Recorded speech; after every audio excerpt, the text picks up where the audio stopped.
It feels good to give, right? That's why a lot of us do it. But wow, it feels really good to receive too. So please love yourself enough to allow yourself to receive all the beauty, all the love that wants to come to you. In today's busy world, how can we find the inspiration, knowledge, and energy to live a healthy and empowered life? If we balance and harmonize our mind, exercise our body, live according to the laws of nature, and connect to spirit, can we find a way to heal, become our authentic self, and live our purpose with love? I am your hostess, Amy Fournier, and welcome back to Awakening Aphrodite. Welcome back to Awakening Aphrodite with Amy Fournier. This show is about helping you to be healthy and fit in mind, body, and spirit, as well as harmonize your masculine and feminine energy, tap into your intuition, your true source of power, and awaken your authentic self. Today's a Fast Friday, which we do every other week as a little bonus episode to connect with you, to maybe help inspire you, or share something interesting that I came across in my travels, or something that impacted me in a meaningful way. So I'm really glad you're here. Let's get right to it. This one I love because I just love this person, and I really hope I get the chance to meet her in person one day. She has been a mentor of mine from afar. I'm sure you've heard of her. She is a courageous pioneer in the field of women's health and wellness, and really all things for that matter. And it is none other than Dr. Christiane Northrup. You might know her from her best-selling book. Actually, she has many best-selling books, and she has many, many books. She also has a new Substack podcast, by the way, which is fantastic. That's a paid membership, but worth every penny.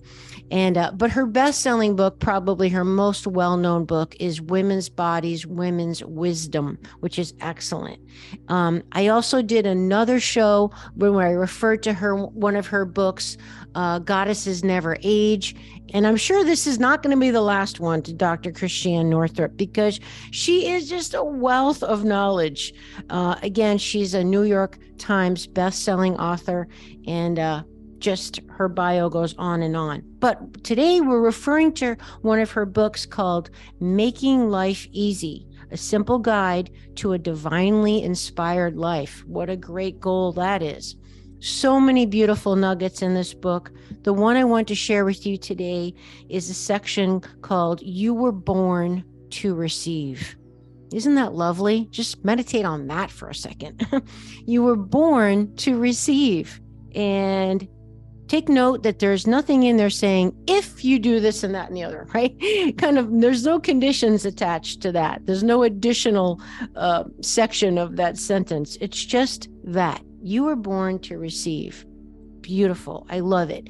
If you're like me and a reforming people pleaser, then this is hard for you to receive. Why is it so hard for us to receive things? Particularly as women, we're givers, we're caretakers, and of course a lot of men too.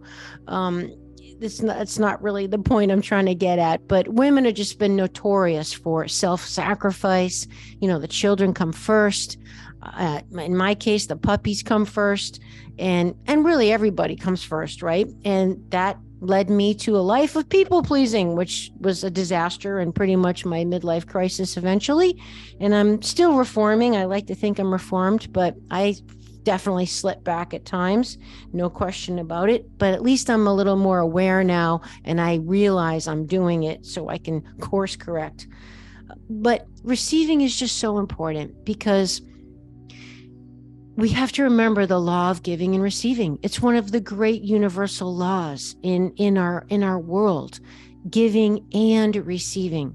If we don't receive and we only give, then we are not harmonizing that cycle. It's a cycle. If you just visualize a circle that goes round and round, it can't roll unless it's totally round. You can't. Giving and receiving are two ends of the same pole that need to just rotate and oscillate between the two in order to have harmony and balance. So if you're only giving, then you are out of balance, is the bottom line.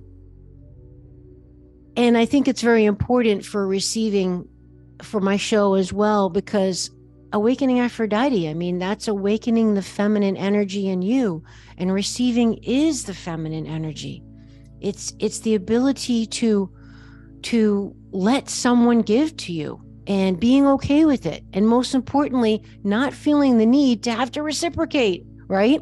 I've gotten better at receiving, but I have to catch myself all the time. Like, a kind of I don't want to say, tit for tat expression, but, just feeling like obligated. Now I have to give something back to that person. It could be even something as silly as a compliment, right? Can you receive a compliment? Can you just say graciously, thank you? Or do you feel like you need to kind of compliment the person back? I do that all the time. I like your hair, I like your dress, I like oh, thank you. And I love your blah, blah, blah. So what is that? Why do we do that? Why can't we just say, thank you? Thank you so much. I received that. So I'd like you to just be mindful of it. Be mindful of catching yourself, because when we deflect compliments or deflect any kind of reception of anything from anybody else or something else, could be nature, a great spirit, or any kind of blessing, we are not loving ourselves. We're not allowing love to come into us. Receiving involves love, right? So it might circle back to a deeper layer of, why do I resist self-love in my life? Why do I resist letting myself be loved? We need to love, but we also need to receive love. What is that all about? Are we subconsciously blocking the ability to receive? Something to think about. So anyway, that's my little tirade, but let's get down to an expert in this, Dr. Christiane Northrup. She writes, so many of us can energetically give, but receiving is the same energy. And sadly, many of us don't know how to receive, even though we were fully dependent on it from the time we were growing in our mother's womb. Receiving nourishing blood from the placenta through the umbilical cord was part of what we were born with. When we were born, that cord kept sending us oxygen as we made the massive changes necessary in our lungs and heart to breathe on our own. After that, we received nourishment and comfort from our mother's body, which acted as an external placenta. We could only live if we received. For many of us, this ability has been lost. Knowing how to receive fully and joyfully must be consciously remembered in our adulthood. But receiving graciously works in every area of your life, energetically speaking. Let's look at a physical example of this. Tighten your left fist as hard as you can. Do it right now. Tighten your left fist. Tighten it until you can see the whitening of your knuckles from lack of circulation. Hold it for a count of 10. 1, 2, 3, 4, 5. Hold it as hard as you can. Now open your hand, palm up, and feel the circulation returning. Feels good, right? Your hand is now in the receiving mode. It's receiving oxygen. It's receiving glucose, immune cells, electrolytes, and everything else that it's carried in the blood. That is the power of receiving. Well, this is a physical example. The same good feeling comes when you receive in any manner. Do you remember being a kid and being so excited for Christmas morning or your birthday that you could barely sleep? That's the joy of receiving. These experiences were so pure. You hadn't yet been talked out of feeling this joy so passionately. Chances are you were so young that your joy wasn't tapped down by your past experiences of feeling the crushing disappointment of not getting what you really wanted. You hadn't learned that receiving has to be somehow earned. Our ability to receive open-heartedly can be ruined by so many things. Over the years, many of us have been taught, quote, not to get our hopes up, unquote, lest we be disappointed. This misguided guidance is intended to protect us from pain, but it really stems from the unresolved pain of those who have taught us this. This pattern can be generations deep. The end result is living in a bandwidth of, quote, not too happy and not too sad, unquote. A kind of middle ground, free of downright sadness and disappointment, but also free of amazing exuberance. We learn not to expect too much, and that becomes our daily reality.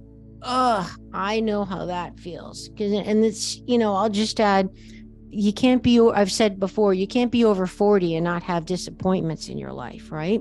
And hopefully you don't have too many regrets, but definitely disappointments, things that didn't work out as you hoped or whatever. And, I think it's those disappointments sometimes that can jade us to not wanting to feel hopeful because it's too painful when you get let down, right? And that can affect our ability to receive. So it blocks the good from coming to us. All right, back to Dr. Northrup. We learn not to expect too much, and that becomes our daily reality.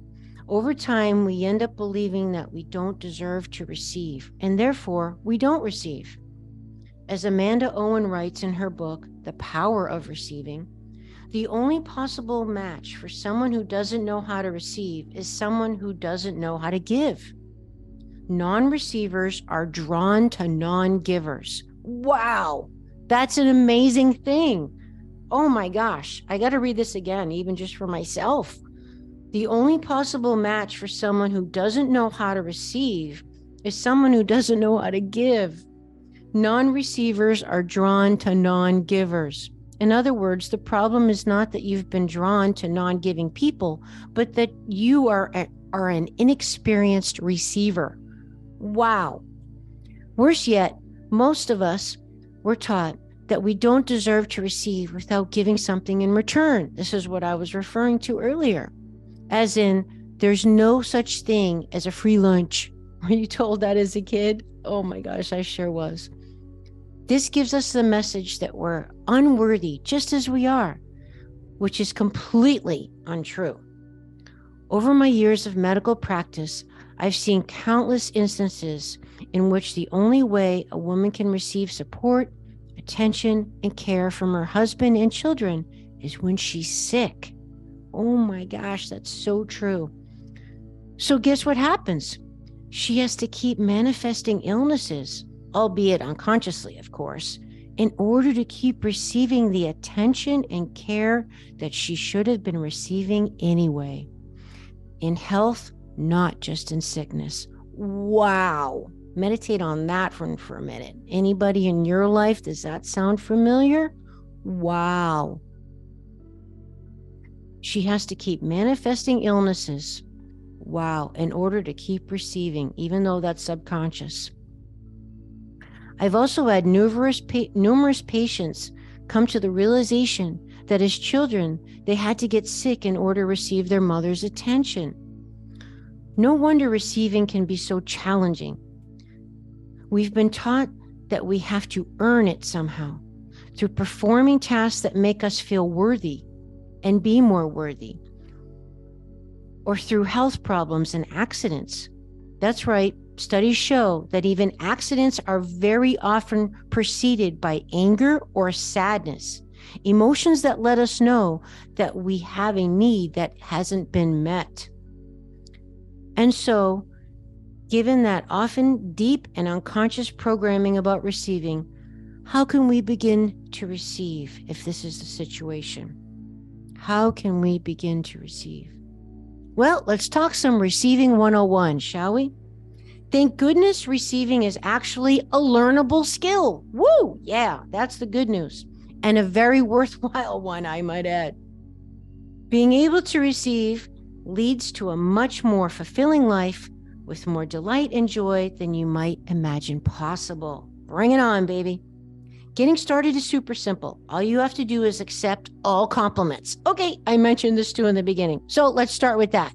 Today, this week, I'm going to accept all compliments. When someone says, "Oh, I love your dress," your response should be, "Thank you." That's it. Just thank you. Don't say, "I got it from a $5 dime store or at Goodwill," etc. That downgrades the compliment and devalues the gift you just received. Also, Resist the urge to return the compliment. Oh my God, that's what I do. By saying something like, oh, I like yours too. You don't have to give something back when you're complimented. Repeat after me. You don't have to give something back when you're complimented. By simply saying thank you, you have graciously received a compliment. You are slowly but surely getting on the path to being comfortable receiving. An interesting thing will happen when you start to simply accept compliments. Do you know what it is? Well, at first, you're apt to feel uncomfortable and vulnerable. You're out of practice. It's understandable. So when you notice that you're feeling uncomfortable, say to yourself, I love you. That uncomfortable part needs more love, not less. So when you start feeling uncomfortable, just say to yourself, even silently, I love you. And that part of you will start to become more comfortable. Once you're more comfortable receiving compliments, or even while you're still working with compliments, you can move on to some more advanced receiving practices.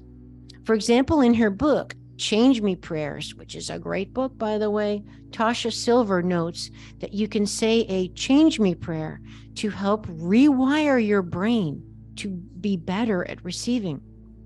It's all about programming, baby. You can say, quote, Divine Beloved, please change me into one who is willing to receive. Please change me into someone who knows her own worth. Please change me into someone who gratefully receives all that you have to offer me.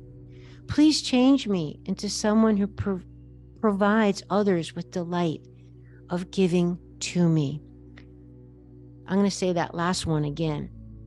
Please change me into someone who provides others with a delight of giving to me, unquote.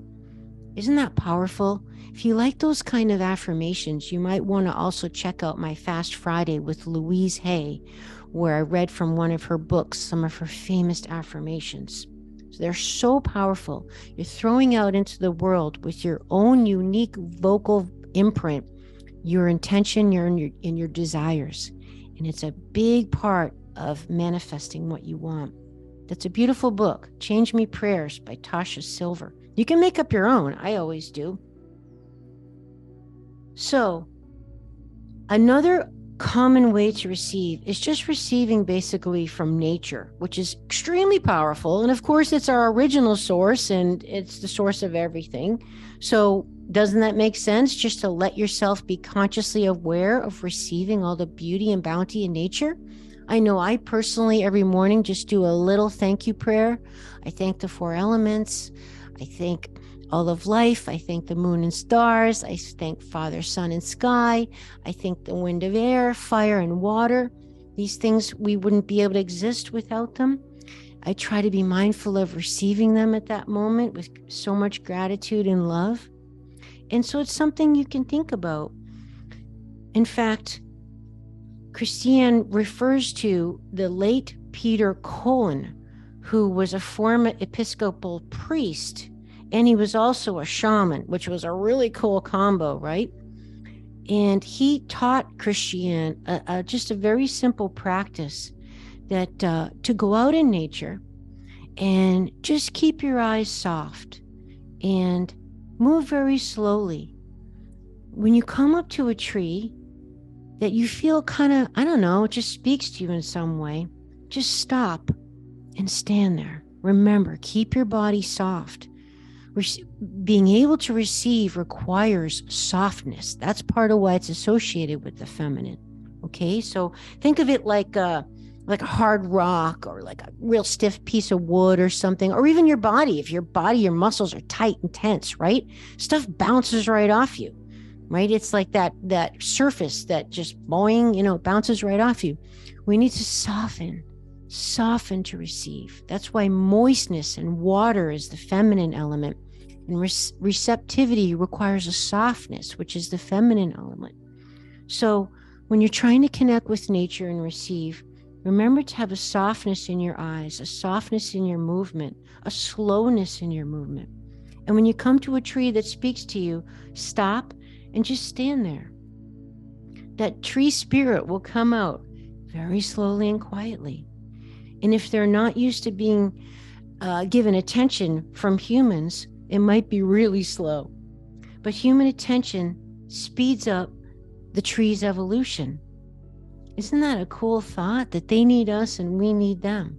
So just stand there and love the tree and feel the love coming out of your heart. Sometimes I even like to see the love coming out of my heart with either a green light or a red light.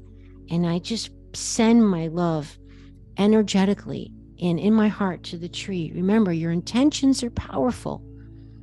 Don't underestimate those real chords that can come from your heart. Your heart is the most powerful magnifying force in your body, much more powerful than your brain or any other one of your organs. Don't underestimate its power. So wholeheartedly and fully connect with that tree with your heart. You might even gift the tree with some crystals or some coins. So Peter Cohen had said that nature spirits love when we give to them.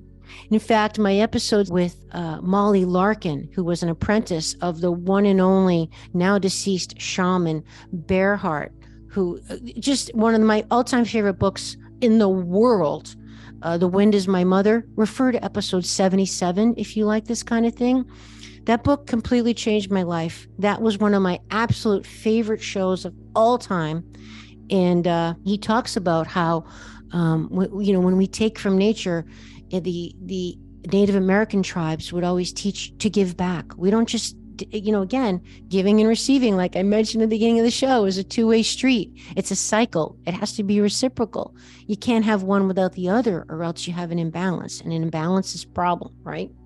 So Native American cultures would always teach to always give something back, even if it's to the land. It could be just a prayer. You might not have anything to give. And you certainly don't want to, give any kind of like trash or man-made items from your pocket. But sometimes you just give your thanks or a prayer, or at a later date, I don't know, maybe plant a flower, or just be creative. Just the idea is to keep the cycle going. That's the whole idea. And you can do the same thing with stones, rocks, plants, or even bodies of water. When you raise your vibration in nature, all of creation will sing with you. And Mother Nature is there just waiting for you to come home to her and let her give her gifts and her bounty unto you.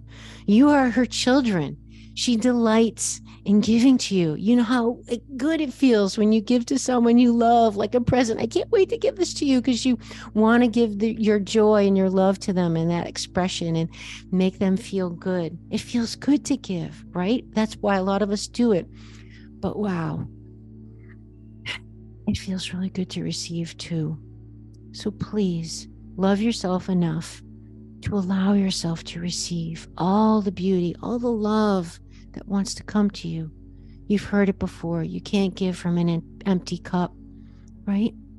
And if you keep giving without replenishing, what will happen is you end up getting resentful, you end up getting burnt out, dried out, and then it's really hard to receive, and you get less to give. So even if you have to give even if you have to receive just in order to be able to give more to the world and those you love, then do it. Whatever it is to get you started. But I hope you get to the point one day where you're receiving because it feels good, and you deserve to feel good. You deserve to feel pleasure and joy. Life isn't always about the grind, right? You have to have that balance. Allow yourself to feel pleasure. You are a creature of love, regardless of your past, regardless of your mistakes, regardless of your regrets. You are loved. You are loved. You are loved. I hope this helps you. I love being here with you. Thank you so much for subscribing. If you want to support me in the show, please leave a review. If not, I just hope you got something out of it. I appreciate you so much. Okay, my friends, I will see you next time on Awakening Aphrodite. Would you like to support my mission to help empower people all over the world to be all of who they truly are? If so, please subscribe to the show, leave a review on iTunes, and share it with a friend. And if you're looking to take immediate action to align your energy and optimize your health, visit amyfournier.com. Thanks for listening to Awakening Aphrodite. Let's awaken her together in you. I'm your hostess, Amy Fournier, and I already can't wait to be with you again and for you to hear what I have planned for the next show. Thanks for listening to Awakening Aphrodite with Amy Fournier. To learn more about Amy, check out her website, amyfournier.com. That's amyfournier.com. You can also check out Amy's live and on-demand virtual fitness and yoga classes and sign up for her newsletter to receive a free mini ebook of 3 of her top tips for making holistic health a lifestyle. Again, that's amyfournier.com and get your ebook sent to your email immediately. Connect with Amy on the daily on Instagram at FitAmyTV, FITAMYTV, and watch many of the podcast episodes and subtopic clips on her YouTube channel, which is also Fit Amy TV. Enjoy, and we'll see you next time on Awakening Aphrodite.